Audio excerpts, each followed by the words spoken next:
कांग्रेस को समझना है, कांग्रेस की सोच को समझना है, कांग्रेस का अपने कोर वोटर के प्रति प्रेम को समझना है और कांग्रेस का संविधान के बारे में क्या उसका विचार है उसको समझना है। इस वीडियो को अंत तक देखिएगा। सन 2000 में अटल जी ने भारत नहीं बल्कि दुनिया का सबसे बड़ा जुडिशियल कमीशन बनाया था। मैं दुनिया का सबसे बड़ा जुडिशियल कमीशन इसलिए कह रहा हूं, आज तक किसी भी जुडिशियल कमीशन में सुप्रीम कोर्ट के 4 जज कभी रहे नहीं पूरी दुनिया में। इस कमीशन का नाम था वेंकटचलैया कमीशन। आप गूगल भी कर सकते हैं। 11 मेंबर्स का कमीशन था। Justice Venkatachaliah, justice Sarkaria, justice Punnaiah, justice Jeevan Reddy, ये 4 जज थे इस कमीशन में। 2 अटॉर्नी जनरल, कॉन्स्टिट्यूशन के एक्सपर्ट सोली सोराब जी, के पराशरन साहब, जो राम मंदिर का मुकदमा लड़े थे, के पराशरन साहब, वो भी इस कमीशन में थे। संविधान विशेषज्ञ सुभाष कश्यप बहुत सारी किताबें लिख चुके हैं, वो भी इस कमीशन में थे। स्टेट्समैन के संपादक सीआर ईरानी साहब थे। अमेरिका के भूतपूर्व राजदूत आबिद हुसैन साहब थे। मेंबर ऑफ पार्लियामेंट सुमित्रा जी थी और मेंबर ऑफ पार्लियामेंट पीए संगमा साहब थे, जो बाद में लोकसभा के अध्यक्ष भी बने थे। इस कमीशन ने 2 साल बहुत मेहनत किया और 2 साल मेहनत करने के बाद संविधान में क्या क्या बदलाव होना चाहिए उस पर एक रिपोर्ट बनाई। फंडामेंटल राइट्स में क्या बदलाव होना चाहिए, फंडामेंटल ड्यूटी में क्या बदलाव होना चाहिए, डायरेक्टिव प्रिंसिपल में क्या क्या बदलाव होना चाहिए, इलेक्शन रिफॉर्म में क्या क्या बदलाव होना चाहिए, पुलिस रिफॉर्म में क्या क्या करना चाहिए, जुडिशियल रिफॉर्म में क्या करना चाहिए। ऐसा उन्होंने 250 सुझाव दिए 2002 में। किसको दिया? उस समय के कानून मंत्री अरुण जेटली जी को। 2002 में रिपोर्ट आ गई थी। सरकार 2004 तक थी।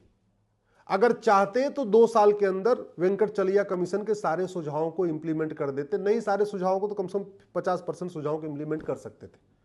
लेकिन उन 2 सालों में यानी 2002 से लेकर 2004 तक किसी भी सुझाव पे पार्लियामेंट में चर्चा ही नहीं हुई। इनफैक्ट वो जो रिपोर्ट थी वेंकटचलैया कमीशन की, उसको पार्लियामेंट में टेबल ही नहीं किया गया। और सच्चाई है कि आज तक उसको टेबल नहीं किया गया। इतनी बेहतरीन रिपोर्ट है, इतनी बेहतरीन रिपोर्ट है, पूछे नहीं। हमने उस रिपोर्ट को बैकग्राउंड बना के कई सारी पीआईएल फाइल किया और जैसे ही सुप्रीम कोर्ट में, अच्छी बात है, जैसे ही सुप्रीम कोर्ट सुनता, अच्छा वेंकटचलैया कमीशन ने सजेशन दिया है, तो उस पीआईएल को सुप्रीम कोर्ट एडमिट भी कर लेता है। मैंने ऐसे इलेक्शन रिफॉर्म पे कई सारी पिटीशन फाइल किया है। एमएलए एमपी कोर्ट वाली हमारी जो पीआईएल है वो वेंकटचलैया कमीशन के ही सुझाव के आधार पर है। अब सूद देखिए, 2009 में कांग्रेस की सरकार बनती है। कांग्रेस से सीखना क्यों जरूरी है इसको आप समझिए। 2009 में कांग्रेस की सरकार बनती है। 2009 में कांग्रेस के पास 206 सांसद थे।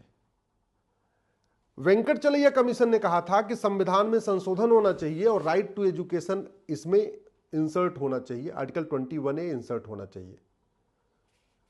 हम बीजेपी की सरकार वेंकटचलैया कमीशन को सुझाव को लागू नहीं कर पाई, लेकिन कांग्रेस ने 2009 में उसको लागू कर दिया और राइट टू एजुकेशन एक्ट बनाया भी और संविधान में आर्टिकल 21A इंसर्ट भी कर दिया। ये 2009 की बात है। उसके बाद जरा देखिए कि उसका अपने कोर वोटर के प्रति कितना प्यार है। चूंकि वेंकटचलैया जी ने बोला था कि राइट टू एजुकेशन सब पे लागू होना चाहिए, मदरसा हो, मिशनरी स्कूल हो, कोई भी हो, सब कुछ उसके दायरे में आना चाहिए। 14 साल तक के बच्चे जहां भी पढ़ रहे हैं वो स्कूल उसके दायरे में आना चाहिए। तो कांग्रेस ने जो राइट टू एजुकेशन एक्ट बनाया वो उसको एकदम वेंकटचलैया कमीशन की जो रिकमेंडेशन थी उसकी सिफारिश के आधार पर बनाया और सब पे लागू किया। लेकिन उसके बाद आप गूगल करिएगा right to education act against Muslim interest, तो आपको एक खबर मिलेगी और ये खबर है 6 जुलाई 2011 की, टाइम्स ऑफ इंडिया की खबर है। इसमें पर्सनल लॉ बोर्ड ने एक मीटिंग किया, बैठक बुलाई और कहा कि जो राइट टू एजुकेशन एक्ट ये कांग्रेस ने बनाया है ये मुस्लिम्स के खिलाफ है, मदरसों के खिलाफ है। अगली खबर आपको मिलेगी दिसंबर 2012 की। ये 12 दिसंबर 2012 की खबर है, आपको दिख रहा होगा। इसमें राहुल गांधी मिलते हैं, किससे मिलते हैं? यूपी क्लेरिक्स ऑन आरटीई यानी राइट टू एजुकेशन एक्ट में क्या बदलाव करना है, इसके लिए राहुल गांधी मिलते हैं। और किससे मिलते हैं? मुस्लिम पर्सनल लॉ बोर्ड के चेयरमैन से। तीसरी खबर ये 3 जनवरी 2012 की है। आपने 2 खबर देख लिया, अब तीसरी खबर, all India Muslim personal law board hits out at right to education act. फिर से जनवरी में मुस्लिम पर्सनल लॉ बोर्ड ने बैठक बुलाई और कहा कि ये जो कानून बना है ये ठीक नहीं है, हमारा मदरसा जो है इसमें इसके दायरे में आ रहा है, राइट टू एजुकेशन में नहीं आना चाहिए। और ये तीसरी खबर है। चौथी खबर ये है मार्च 2020 की, ये हिंदू में छपा हुआ है। ये हिंदू की खबर है कि madrasas waiting amendment to the RTE act. March में जब बजट आना होता है तो मदरसे बजट का इंतजार नहीं कर रहे थे, बल्कि इस बात का इंतजार कर रहे थे कि राहुल गांधी की चूंकि बैठक हो चुकी है पर्सनल लॉ बोर्ड के अध्यक्ष के साथ, तो इस एक्ट में बदलाव हो रहा है कि नहीं। नहीं हुआ, मार्च का बजट भी आ गया, नहीं हुआ। उसके बाद फिर ये अंतिम खबर आपको 19 जून 2012 की है, जिसमें मुस्लिम लॉ बोर्ड ने डिमांड किया कि आरटी जो राइट टू एजुकेशन एक्ट है तुरंत बदला जाए। ये जून 2012 की खबर है। और ये भी कहा कि अगर आप नहीं बदलोगे तो हम आपको वोट नहीं करेंगे, हम आपका विरोध करेंगे कांग्रेस का। उस समय सरकार भी, यूपी में इलेक्शन भी था, और उसको ध्यान में रखते हुए तत्काल, अब आप सोचिए मुस्लिम पर्सनल लॉ बोर्ड में जितनी खबरें आ रही हैं, इसमें किसी में भी प्रधानमंत्री से नहीं मिला, मनमोहन सिंह जी से, शिक्षा मंत्री से नहीं मिला, कपिल सिब्बल साहब से नहीं, किससे मिला? राहुल गांधी से। और राहुल गांधी ने कहा ठीक है, हम मदरसे को इसके दायरे से बाहर निकाल देंगे। और तुरंत राइट टू एजुकेशन एक्ट को बदला गया, और बदल के सेक्शन 1 सब क्लास 4, सेक्शन 1 सब क्लास 5 जोड़ा गया, और जोड़ के मदरसे को राइट टू एजुकेशन एक्ट के दायरे से बाहर निकाल दिया। कोई और विरोध न करे, मामला कोर्ट में न चला जाए, लोग कहें अच्छा ये तो मुस्लिम अपीजमेंट नहीं है, तो उन्होंने क्या किया कि इसमें गुरुकुल को भी बाहर निकाल दिया। ठीक है, वैसे गुरुकुल वाले कभी नहीं कह रहे थे कि हमको राइट टू एजुकेशन के दायरे से बाहर निकालो, गुरुकुल में ऐसी कोई दिक्कत नहीं है। गुरुकुल वाले अपनी किताब दिखाने के लिए तैयार है, कौन पढ़ाता है उसकी ऑडिट कराने के लिए तैयार है, क्या पढ़ाते हैं उसको भी दिखाने के लिए तैयार है, कौन पढ़ता है उसकी भी लिस्ट देने के लिए तैयार है। तो गुरुकुल में कहीं कोई दिक्कत नहीं है। लेकिन मदरसों को दिक्कत थी, वो नहीं चाहते थे कि उनकी किताबों की ऑडिट हो, सरकारी अधिकारी आके एजुकेशन डिपार्टमेंट के लोग देखें कि भैया कौन पढ़ा रहा है, क्या पढ़ा रहा है, कैसे पढ़ा रहा है, कौन पढ़ रहा है। वो मदरसों में सरकारी अधिकारियों की ऑडिट चाहते ही नहीं है, सरकारी अधिकारियों की एंट्री नहीं चाहते, इसलिए मदरसे लगातार विरोध कर रहे थे, पर्सनल लॉ विरोध कर रहा था। और नतीजा मैंने आपको बताया, इन 5 खबरों के बाद राइट टू एजुकेशन एक्ट बदल दिया गया। और एक्ट जब बदला गया तो कांग्रेस के पास 206 सांसद थे, मात्र 206। राइट, 2014 तक सरकार चली। चलो 2014 तक समझ में आता है कि भाई ठीक है, कोई कांग्रेस का आदमी या जो यूपीए अलायंस के लोग थे इसका विरोध नहीं करेंगे। लेकिन सवाल यह है कि जब 2012 में बदला गया तो हमारी तरफ से इसको चैलेंज क्यों नहीं किया गया? और चलो चैलेंज भी नहीं किया तो 2014 में हमारी सरकार बन गई। 2014 के बाद हमने इस जो अमेंडमेंट हुआ था, जो मदरसों को बाहर निकाला था, हमने दोबारा उसको ठीक से क्यों नहीं किया? दोबारा पुराने राइट टू एजुकेशन एक्ट को फिर से इंप्लीमेंट क्यों नहीं किया? हमारी पीआईएल चल रही है, हमने तो चैलेंज किया है, हम अपना काम कर रहे हैं। लेकिन सवाल यह है कि कांग्रेस के द्वारा बनाए गए नियम कानूनों को जब तक नहीं बदलेंगे तब तक देश में कोई सुधार नहीं आएगा।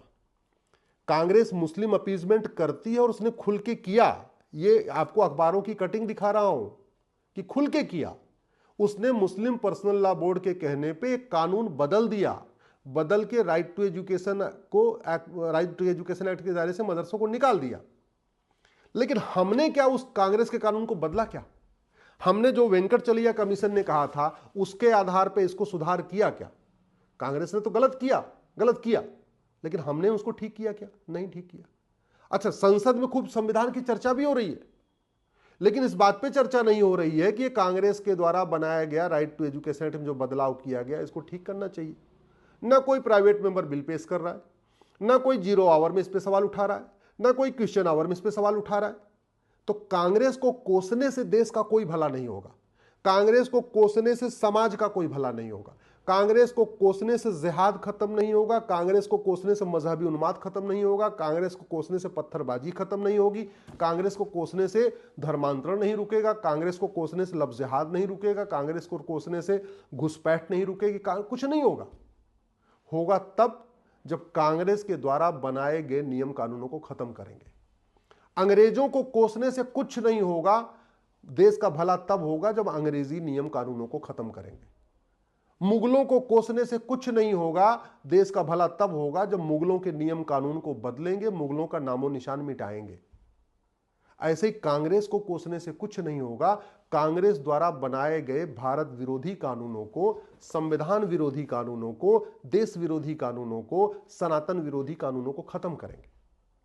कांग्रेस को कोसने से राजनीतिक लाभ तो हो सकता है, लेकिन सामाजिक लाभ नहीं होगा। कांग्रेस को कोसने से, कांग्रेस भ्रष्टाचार की जननी है, यह सच है, लेकिन भ्रष्टाचार की जननी कहने से भ्रष्टाचार खत्म नहीं होगा जब तक भ्रष्टाचार के खिलाफ कठोर कानून हम नहीं बनाएंगे। जो कांग्रेस ने कानून बनाया घूसखोरी खिलाफ, जमाखोरी खिलाफ, मिलावटखोरी के खिलाफ, कालाबाजारी खिलाफ, नशा तस्करी खिलाफ, मानव तस्करी खिलाफ, सारे कानून बनाए, इंटरनेशनल दबाव में बनाए, यूएन के दबाव में बनाए, कहीं न कहीं कोई ट्रीटी हुई थी उस ट्रीटी के दबाव में बनाया। लेकिन कांग्रेस ने क्या किया, सभी के सभी अपराधों में सजा कितनी रखी, मिनिमम रखी, 3 से 7 साल। जिन अपराधों में दुनिया के कई देशों में फांसी होती है, जिन अपराधों में दुनिया के कई देशों में आजीवन कारावास होता है, अंतिम सांस तक जेल में रखते हैं, जिन अपराधों में दुनिया के कई देशों में नागरिकता खत्म कर दी जाती है, 100% प्रॉपर्टी जब्त की जाती है, उन अपराधों में भी कांग्रेस ने केवल और केवल 3 से 7 साल की सजा का कानून बनाया। लेकिन हमने तो उसको नहीं बदला। तो कांग्रेस को मैं कहता हूं, कांग्रेस को कोसने से देश का भला नहीं होगा। कांग्रेस को कोसने से न घूसखोरी खत्म होगी, न जमाखोरी खत्म होगी, न मिलावटखोरी खत्म होगी, न कालाबाजारी खत्म होगी, न नशा तस्करी खत्म होगी, न मानव तस्करी खत्म होगी। कांग्रेस को कोसने से न पत्थरबाजी खत्म होगी, न माओवाद खत्म होगा, न नक्सलवाद खत्म होगा, न जिहाद खत्म होगा, न मजहबी उन्माद खत्म होगा। कांग्रेस को कोसने से मदरसे बंद नहीं होंगे। मदरसों को कंट्रोल करने के लिए राइट टू एजुकेशन एक्ट को ठीक करना पड़ेगा, जो कांग्रेस ने बदला था। माइनॉरिटी को डिफाइन करना पड़ेगा, हेट स्पीच को डिफाइन करना पड़ेगा, किताबों की समीक्षा बनाना पड़ेगा, एक राष्ट्रीय एकता और अखंडता आयोग बनाना पड़ेगा। आयोग बना के देखना पड़ेगा देश में विभाजन कौन फैला रहा है। कांग्रेस को कोसने से कांग्रेस खत्म नहीं होगी। कांग्रेस खत्म होगी जस्टिस विद इन ईयर लागू करने से। प्रॉपर्टी को आधार से लिंक कर दिया जाए, 100 रुपए से बड़ी नोट बंद कर दें, 5000 रुपए से महंगे सामान का कैश लेन देन बंद कर दें और प्रॉपर्टी को आधार से लिंक कर दें। काला धन, बेनामी संपत्ति 100% जब्त करने, भ्रष्टाचारियों को फांसी देने के लिए कानून बना दें। मैं गारंटी के साथ कहता हूं कांग्रेस खत्म हो जाएगी। भ्रष्टाचार खत्म हो जाए, काला धन खत्म हो जाए, हवाला कारोबार खत्म हो जाएगा, कांग्रेस खत्म हो जाएगी। लेकिन वो कांग्रेस को कोसने से नहीं होगा। काला धन, हवाला, भ्रष्टाचार खत्म होगा नियम कानून बदलने से। मेरी बात ठीक लग रही हो, इस वीडियो को अधिक से अधिक शेयर करिएगा, अपने अपने सांसद विधायक तक पहुंचाइएगा, अपने जान पहचान के जजों तक पहुंचाइएगा, अपने जान पहचान के नेताओं, अभिनेताओं, लेखकों, बुद्धिजीवियों, पत्रकारों, कलमकारों तक पहुंचाइएगा और इसको अधिक से अधिक शेयर करिएगा।